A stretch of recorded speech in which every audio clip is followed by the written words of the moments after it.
You open your book, and 10 minutes later, you're already gone. Not physically, mentally. You're staring at the page, but your brain is somewhere else, scrolling, planning your next week's outfit, thinking anything except this. And the worst part? You actually want to study, but it still feels like forcing yourself into something you hate. Here's the truth nobody says out loud.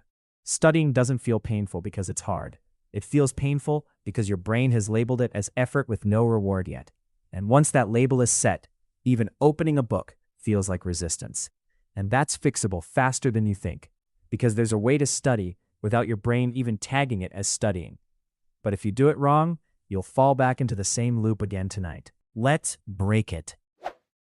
Right now, your brain runs on two modes. Red, this feels hard, avoid it. Green, this is easy, stay here. And studying, it lands straight into red pain category. Not because it is painful, but because your brain expects it to be.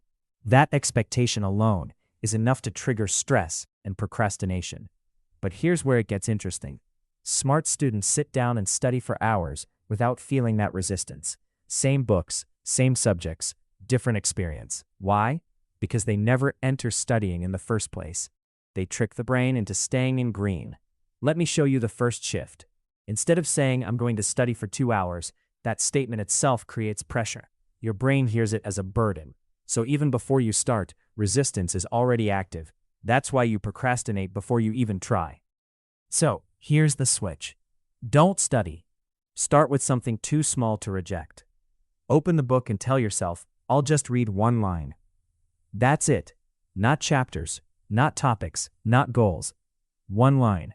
And now your brain relaxes, because there is no threat. But here's the twist. Once you read one line, something weird happens. Your brain doesn't stop, because it hates unfinished patterns. So it pulls you into the second line, then third, and suddenly you're studying without starting.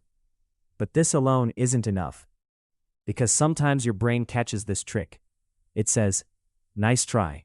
We still don't want this. So now we add a second layer, movement. Not motivation, movement.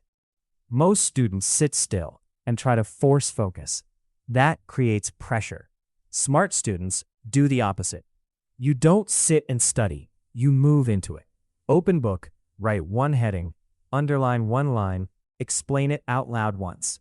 No perfection, no planning, just motion, because motion tells your brain, this is not a threat, this is activity.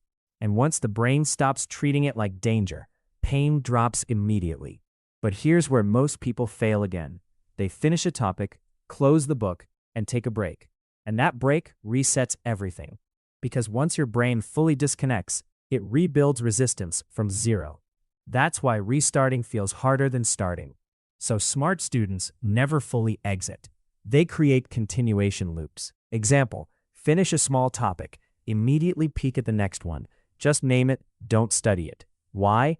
Because unfinished curiosity keeps the brain engaged. Your brain now thinks, I'm already inside this. Let's continue. But even this isn't the full solution, because sometimes resistance still comes back, especially when your mind feels overloaded. So smart students do something deeper. They change how the brain perceives studying. They don't make studying easier, they make it unrecognizable. Notes become quizzes. Questions become small challenges. Learning becomes prediction, like turning it into something your brain doesn't flag as work, because your brain only resists what it recognizes as work. And one of the strongest ways to do this is prediction. Instead of passively reading, you try to guess the answer before seeing it, even if you're wrong, because your brain remembers effort, not perfection. And effort creates memory. That's when it sticks. And when you combine all of this, something changes completely. You realize studying was never supposed to feel like a fight. It only feels painful because your brain resists the start. But the moment you make the start small enough, the resistance disappears, and it just flows. Now, I just want to know something real. What's the hardest moment for you when you try to study? Starting or staying focused? Be honest.